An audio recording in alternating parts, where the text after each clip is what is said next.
Hey, what's good, everybody? It's your boy Aaron Knuckles, aka the Entertainment Fiend, here to give you another recap of the Eagles. And the Eagles won the second game in a row, for first time this season. Because most of the time they went from about the start of the season they win and lost, but they beat the Chargers. They won 26-24.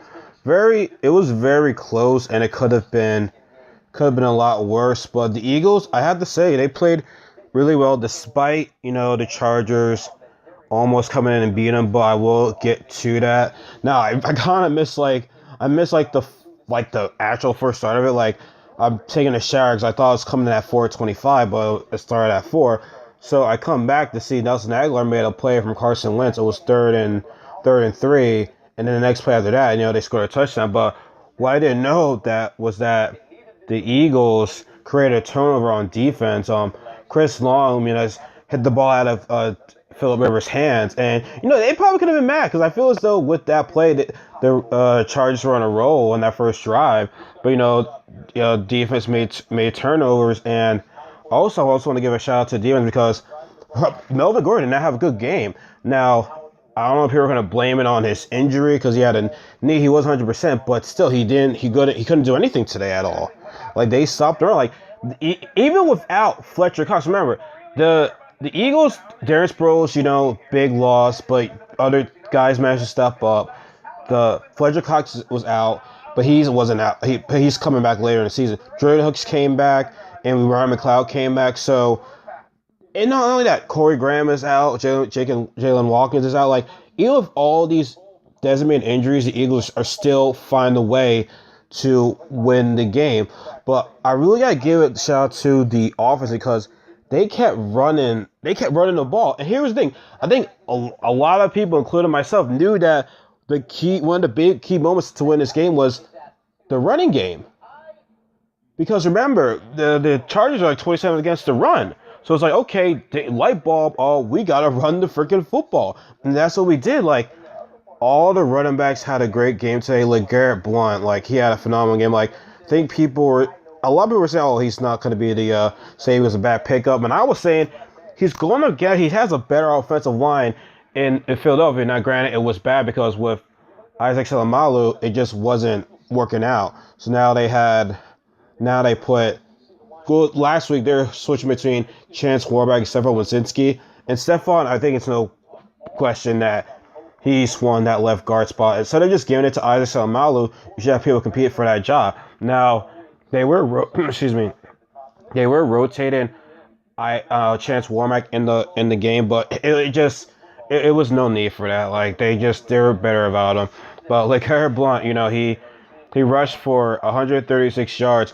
Smallwood and Clement had some big moments too, especially on third down and long, third and short. I feel as though Blunt should be getting a third down and short. I mean, I don't know why it's Corey Clement, but I mean, I feel as though at times we were like, Corey Clement, why is he there? Like, even during the preseason, he's been showing he has a lot of heart. So I mean, at times we were like, why is he out there? He still does well. So it's still good to see the running backs getting it done. Like, Blunt went for 136 yards, Smallwood 34 yards, Clement 30 yards, but all together that's like over like around 200. Like, I'm not doing my math. Like, wait, hold on, let me do my math.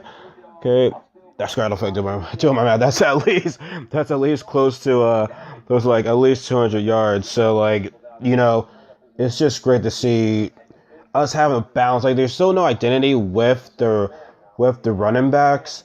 Well, I mean, with the offense, but it's almost anything. But the keys to winning are just running the football. You take pressure off of Carson Wentz.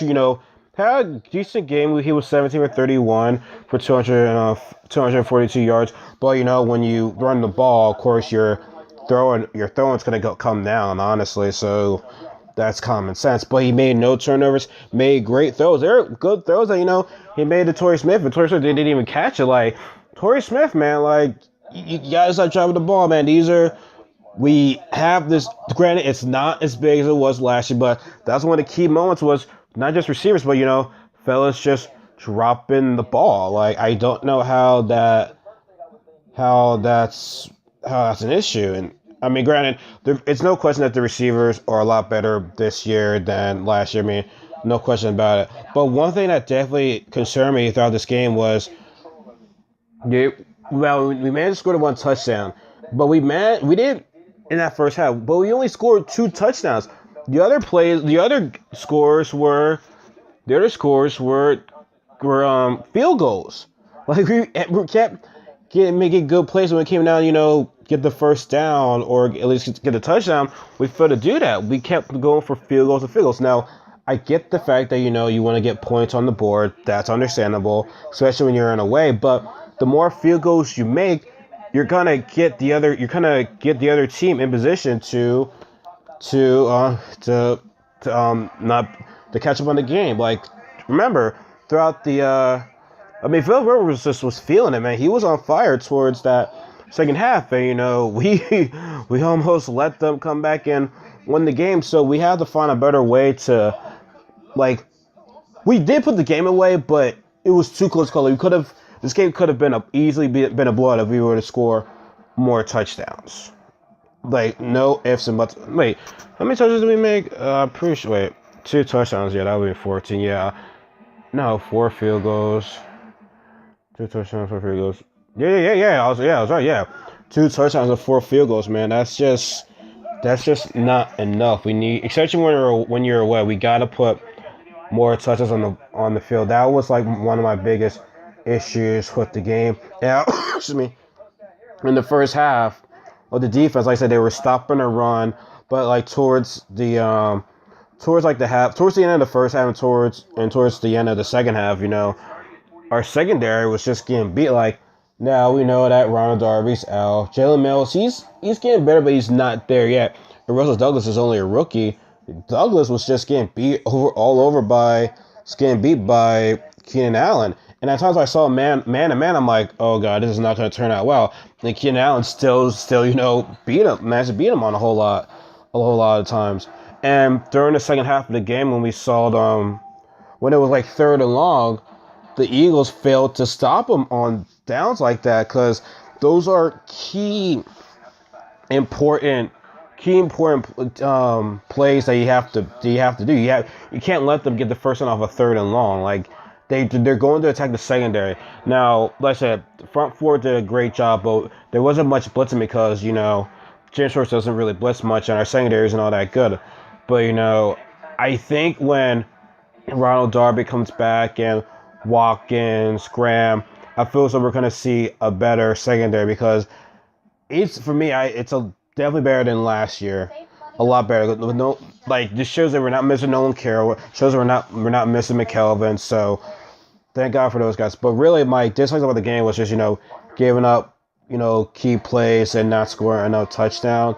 And I gotta give Doug Peterson credit, because at times when before that, actually, when I get back to LeGarrette Blount, LeGarrette Blount went full beast mode. On for running for 68 yards, because during that time, Chargers were still two touchdowns behind us. But LeGarrette Blount just, oh my god, he looked like a man possessed that day, man. He really showed everybody that I'm not washed up. I can still be a great running back, and if we keep feeding him the ball like that, we're gonna see some real big things throughout the year, and I'm very, very excited. But back to Doug Peterson, when Henry made the touchdown from the Chargers, and Chargers went from 2 points behind us again. It was like, maybe it was like 6 or 4 minutes. I think it was like 4 minutes, and Eagles had the ball. Now, remember, last year they had trouble finishing games, but this year Pearson played it cool, and we ran the ball, and we let the clock play, and we let the Chargers use all their timeouts while we still had ours. We kept running the ball, and on third and short on key situations, we ran the ball, and we just put the game away, and that's huge, because last year we never would have done that. We had problems finishing out games last year. It is nice to see that we're getting growth from all the players this year. And it's tremendous to see that. And I gotta give shout out to the offensive line, particular Jason Peters and Lane Johnson, who is basically, I would say, the best left tackle and right tackle duo right now, because they went up against Melvin Ingram and Joey Bosa, possibly one of the two best pass rushers in the NFL right now. And I mean, AFC West is filled with pass rushers. They already faced two of them already. We still gotta face Denver, who I think Denver and the Chiefs are looking like the best teams in the AFC West right now. But yeah, they rarely did any. You didn't even hear their names all that much in this game. You did not hear their name, which is very, very good. Like, they stepped up big time, because it could have gone either way. It could have gone, either we run the ball out, which he did, which is good because it takes pressure off of Wentz, or you could have seen, the sacks just piling. And I'm pretty sure the team, not like the individual, but the team leads the league in sacks. DeMarcus Lawrence, I believe, leads the league in sacks right now. But the Chargers as a team are lead the sacks in the NFL. But shout out to Jason Peters and Lane Johnson for protecting Wentz. Like, now this line looks like the line. Okay, I'm not. Do I want to say it's the best defensive line in football? I don't know, because Cowboys are not looking like themselves right now. Raiders are not looking like themselves right now. Tennessee, I mean, after that blown out by the Texans, doesn't look all that great. I mean, I guess you can say, I don't want to say the Eagles are the best, but they're looking good. They're looking good. And I'm just very happy with the results. Like, this team is going to play. And like I said, this team is not, help is coming on the defensive, offensive side of the ball. Like, we're seeing balance. I still want to see it. I mean, I think it's better that we run the ball more right after the ball. Now, granted, if the running the ball isn't working, then we gotta switch to throwing the ball. But now it's funny how, I mean, this year I picked the Giants to win this division, but they're 0-4, and they lost to Tampa Bay on another heartbreaking through a field goal. So I said their season was over. Now it's definitely over. Like, there's 0-4. You can't. I mean, I think only one team has done that, but this is just bad. And I also gotta look at the rest of their schedule. Like, I even said their schedule is tough. Let me look at it, like I said, it just gets tougher. It just gets tougher from the Giants from here. Like, who do they face next? They face the Chargers next. That can be a winnable game, but the Giants' running game stinks. The running game stinks. Their offensive line stinks, and they're going to get super pass rushers. But if the Giants keep that same play they did against us, do fast passes, they can possibly win this game. And both teams haven't won a game. But suppose that the Giants do win that game, right? They got to face Denver at home, Denver away. Then they got to face Seattle at home. They have to face the Rams at home. Who the Rams, which I'll look into later. Then he's the 49ers, but that's a winnable game. The Chiefs, the Skins, who are looking really good. The Raiders, like, it just gets hard for the Giants. So I don't see them. Winning at all. I don't. Now the Cowboys lost a game, like a huge game, to the Rams, 35-10, and I thought the Cowboys would win. I definitely believed that Zeke would have his coming up party, which he did. He did. Like, he played a great game. I said great game. Yeah, great game. He rushed for. He had 21 carries for 85 yards, but he also had some receiving yards too. So he had a good game. But for the first time, the other running back looked better. What? No, not for the first time, because when they faced Denver, Anderson was a better running back. Third game, both running backs from the Cardinals and Cowboys didn't look all that great. But this game, Todd Gurley, man, he's bouncing back from last year. Like, I said this so many times, that Jared Goff was not put in a good position with Jeff Fisher last year. Like, he wasn't. And now with a new coach, they are looking really good. They're leading the division 3-1. And being the Cowboys, that's a huge upset. Now I posted on my Facebook status that they are for real this year, and they're only going to get better. I mean, their defense gives up a lot of points, but at key moments they step up. Gotta get to Wade Phillips for that. But the Rams right now, I mean, they could possibly win the division. Now, I'll say this: their 3 games that they won, who would they know? Yeah, they beat the Colts, who didn't have Andrew Luck, who does have a great defense.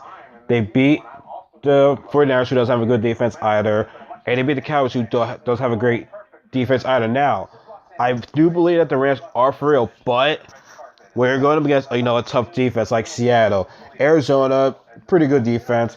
You still got to be facing a tough defense around the league. So what are you going to do if suppose that their offense can't get it together? Can their defense keep them in key games? We'll have to see that later on. But right now, the Cowboys, they're not looking like they were last year. I think we saw also that too. Now they're 2-2, but I don't think you hit the panic button. But like I said, the offensive line is not looking good. Dez Bryant, yeah, he had a good game, but like when he goes against these top corners, he doesn't play a good game. But he's still a good receiver. Their defense is still bad. Like, let's be honest with that. Their defense has always been that bad.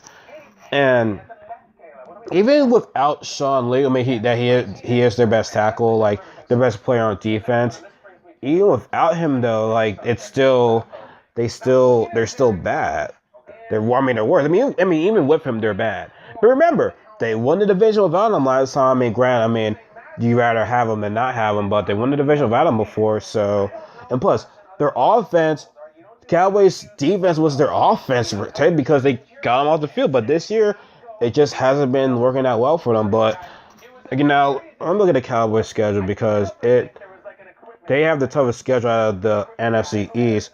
So I mean, they're already gone up against some pretty good teams. Next, they face the Packers, Aaron Rodgers and them. So you can possibly be able to see a repeat game, a very high scoring game. Then they go to the 49ers, which that's a winnable game.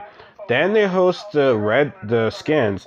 And the Skins, from what I saw from the Skins last night, they still look good despite them losing. I kind of want to say I put them over the Eagles because the Skins should have won that game last night. I don't know who the guy name is on the receiver for the Skins, because I don't follow the Redskins. Skins all that much. But that was towards the end again, that was a good pass from Kirk Cousins. He just had to hold on to the ball, and he just dropped the ball when he hit the ground. And that was the Skins game to watch, the win. And the defense has played a lot better. Their line's gotten better. Now, when you really think about it, though, yes, the Eagles beat the Skins the first game. But both teams didn't look all that great. Like, Kirk was missing passes to our part. He was missing passes to a whole lot of his guys, and Wentz wasn't all that great either. Granted, he still makes a good plays to win the game, but they just weren't. They didn't get the running game going. They stayed away from it. Receivers did okay. They didn't play all that great. Defense managed to stop the run. I mean, secondary. I think the secondary will be more completed when we face the Skins again. I don't know if Ron Darby will be back by then when we faced them. Apparently there's rumors on the street that Sidney Jones and Ron Darby will be back for week 7, but I don't want Jones coming. I don't feel as though rushing is going to make things better. I truly don't think so. Okay. We're at week 5. Let me see. So we face the Cardinals. Then we have to face. Yeah, so by week 7 is the Skins. Now, granted, we have 2 games. The Eagles have 2 games. It's the Cardinals on Sunday and the Panthers on Thursday. So that counts as Panthers count as week 6. Then Skins will be week 7. So maybe Darby will be back by then, but we'll just have to see about that. But overall, this NFC East, though, it's still up for grabs. Yes, the Eagles are 3-1, but we still can't sleep on everybody else in the division. I feel the Cowboys will get their things together. Maybe they won't. Who knows? I would like to see them not get their stuff together. The Skins, they did have some injuries on the defensive side of the ball last night, so you can that's you can make that argument. But Chiefs don't have Eric Berry either, so so like, what's your point? I mean, for me, I guess they're balanced on both sides, but I guess the Skins lost more. Linebackers, defensive ends, they just look depleted. But despite them losing, they look good. I think they like them over the Eagles just slightly. And it's funny how the Eagles and the Skins are doing good in this division. Yeah, these are the two teams that nobody really picked all that much to win the division. It was either the Cowboys and the Giants. And I said this before. No one in NFC East repeats, and teams that are least talked about normally win the division. We can go back to 2010. No one expected the Eagles to win that division. 2011. Nobody expected the Giants to win that division with a 9-7 record, and they go off to win the Super Bowl. 2012. Robert Griffin III, his rookie year, they win the division. No one expected them to win. 2013. Eagles got a new coach of Chip Kelly. They won the division. No one expected them to win. 2014. Nobody expected the Cowboys to win. They had a great offensive line. That changed the whole game right there for years to come. They won. 2015, the Skins won after what the Eagles did on Eagles hit a huge change. Then the Cowboys come with their great season in 2014. The Skins won that division. 2016, Romo got hurt again. Dak Prescott and Ezekiel Elliott led that team to the playoffs. No one expected them to win. So 2017. Eagles were talked about, but the Skins were not talked about as much. So you might have the Skins winning this division. NFC East is always different each year, and I guess that's what makes it so great about it. So because you never know who's gonna win. But right now, it's not as competitive as it was last year. Because right now, the Giants are 0-4, and it's I don't know, it's the coaching, the defense is not. I mean, defense is okay, but it's just not looking as dominant as it did before because their offense isn't doing anything for them. So it's a whole lot going on with them. But right now, I'm happy with the Eagles being 3-1 right now. So I'm happy. The Skins don't sleep on them. They can't come back. Don't sleep on the Cowboys either. I mean, it's this Sunday against the Packers. It's a very important game for the Cowboys. This is an important game for the Eagles too against the Arizona Cardinals because we got to keep that lead. We got to show them this is a different team from last year because we were 3-0 last year after the bye week. Then we started going downhill. I also think because of that bye week, and can't believe I'm saying this too, like losing Lane Johnson. I mean, I was kind of make excuses. I'm like, okay, we're gonna lose Lane Johnson. One guy just can't do everything off the offensive line, but we're seeing that with Lane Johnson, Eagles run the ball a lot better. And when he was on the field last year, we couldn't run the ball as well, and we couldn't protect Wentz as well. So it's probably, I mean, it's better now. So, and plus, we're not having a bye week to screw our groove up because week 4 buys are just so dumb. They are just so dumb. It's just way too. No team in the NFL should be having a week 4 bye. That's just too early. So yeah. So then, like I said, Skins. Who do they face? I didn't even check to see who they're facing. I just checked too. Now it's gonna be a home game though because they just wanted to know if their schedule's like home away. Oh, okay, they host the 49ers. That's a winnable game right there. Unless Kyle Shanahan knows how the Skins work. But other than that, though, I don't see them losing this game. And once again, Kirk Cousins is 0-4 on Monday Night Football games. But anyways, NFC East is looking good. Eagles won. Now, let me know what you guys think about this video. Subscribe if you like more. Comment who you think's gonna win the NFC East. I mean, it is too early, but like, who do you think looks like the best team as of right now after week 4? Leave me know in the comment section below, and I'll talk to you guys soon with another NFL week 4 recap. Take care.